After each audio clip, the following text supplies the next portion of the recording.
Find the intersection. My name is Paul Dezay. It's good to be with you today on Thursday. Today is Psalm Day. We're going to jump into two Psalms today. Let's go ahead and put up the chart. I hope you're doing okay out there. We are on our way to Palm Sunday. It's this coming Sunday, which is also Passion of the Christ Sunday. So we kind of have two ideas on this Sunday, the last Sunday of Lent, last Sunday before Easter. So we have some extra scriptures to talk about that we typically don't talk about. We typically have four passages for every Sunday. This is one of the few Sundays where we kind of throw in a couple extra passages due to the specialness of the day. You can see the passages that we've been studying this week. Monday's passage is on the upper left. And the New Testament passage, Philippians 2, is on the upper right. Yesterday, we talked about Isaiah 50, the bottom left, and today we're on the bottom right. And then tomorrow, my favorite day of the week is where we put it all together for finding the intersection between those four passages. Typically, this week, we're up to like 6, 7. So, let's jump in. So, let's start with Psalm 118, 1 to 2, and 19 to 29. This is a psalm of thanksgiving. I'd like just to point out real quick, it kind of gives it frames this psalm. The first verse says, I'm reading out the New Revised Standard Version, it says, "Oh, give thanks to the Lord, for he is good, his steadfast love endures forever." And then if you look at the last verse of this psalm, verse 29, "Oh, give thanks to the Lord, for he is good, his steadfast love endures forever." So, same verse, first and last. It really frames it really nice to let us know it's a psalm of thanks. Thanksgiving for God's enduring love. He is good. He's Tov, which takes us back to the Garden of Eden and how everything was created and it was Tov.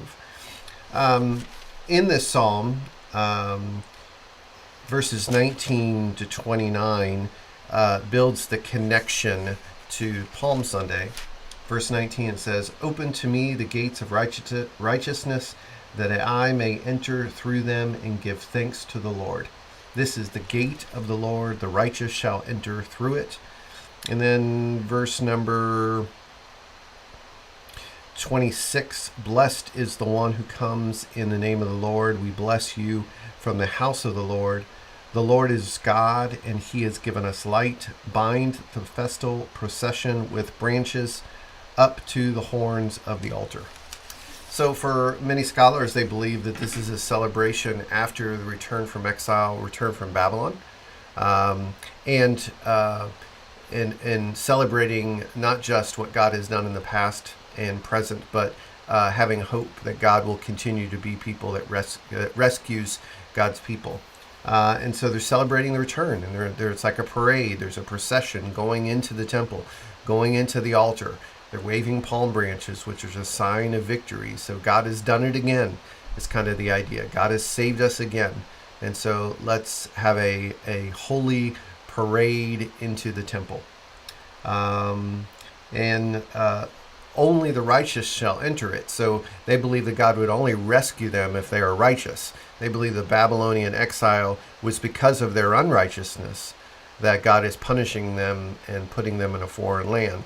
So now they believe if they're coming home that they are righteous. So they're kind of projecting that they're back in good relationship with God through this psalm. But in the midst of that last section, there's also a cry for help. We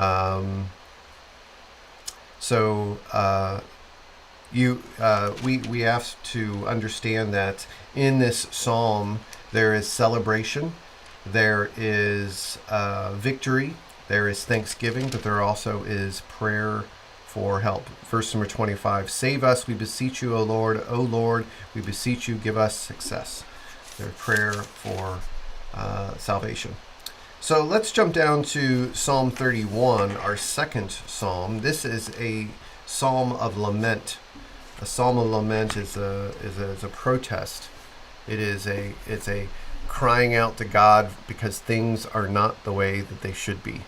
Now, I was raised in church to believe that, you just should endure and never complain to God about problems. But laments, which are a good chunk of the Psalms, like a third of the Psalms, are crying out to God and protesting the way things are. The lack of shalom in the world, and crying out in protest, and doubting and struggling through the way things are. So lament is the kind of the theme of this psalm. And lament is a good thing, and we'll discover today that we need to have honest prayers with God. If you take a look at Psalm 31, verses 9 to 16, it starts out in verse 9, "Be gracious to me, O Lord, for I am in distress. My eye wastes away from grief, my soul and body also, for my life is spent with sorrow, and my years with sighing. My strength fails because of my misery, and my bones waste away." Wow. Guy's having a bad day, right? Goes on to say, "I am the scorn of all my adversaries, a horror to my neighbors, an object of dread to my acquaintances. Those who see me in the streets flee from me. I have passed out of mind like one who is dead. I have become like a broken vessel. For I hear the whispering of many, terror all around, as they scheme together against me, as they plot to take my life." Wow. So there's honesty here. And this honesty leads to real faith. And I think that when we have this growing, maturing relationship with God, we understand that He desires to hear our honest thoughts and feelings and cries, even if we are protesting the way things are, even if we're crying out to God, saying, "God, why is this happening? Why is this happening to me or my family or my loved ones or my country? Why is this happening?" And as we discover in this psalm, that this is a communal psalm. So even though it's talking about an individual crying out, this is something that would have been done in community. And that we realize that as we lament, we're not alone, that others are going through hard times. You are not alone, my friend, my brother, or my sister today. Whatever you're going through, whatever you're crying out to God, you're not the only one lamenting today. And so we have to be reminded that the Psalms aren't just individual love songs to God. They are communal songs, communal prayer book. Even Jesus would have sung these songs and prayed these psalms in the synagogue and with the disciples. This would have been their prayer book, their worship book.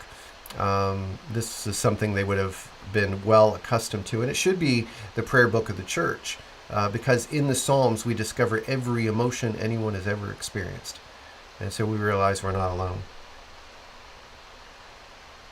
All of humanity cries out. They all cry tears, and God is one who dries the tears from their eyes. He dries our tears. In the midst of this psalm, we see verse 14, "But I trust in you, O Lord. I say, you are my God." And so lament leads to trust. And I don't know how that works, because when you lament, you're protesting. But ultimately, as we get honest before God and we lament, we cry out to God and we protest what's going on, it leads to a deeper trust in God. And so I encourage you to lament. God's a big God. He can handle your cries of protest. He can handle all of ours. Think of Jesus on the cross and all that God went through. He can handle our cries and our protests. That's all I got for you today. If you would share your thoughts in the comments about either of these psalms, it's good to be with you. We'll be back tomorrow to talk about the intersections. Grace and peace to you.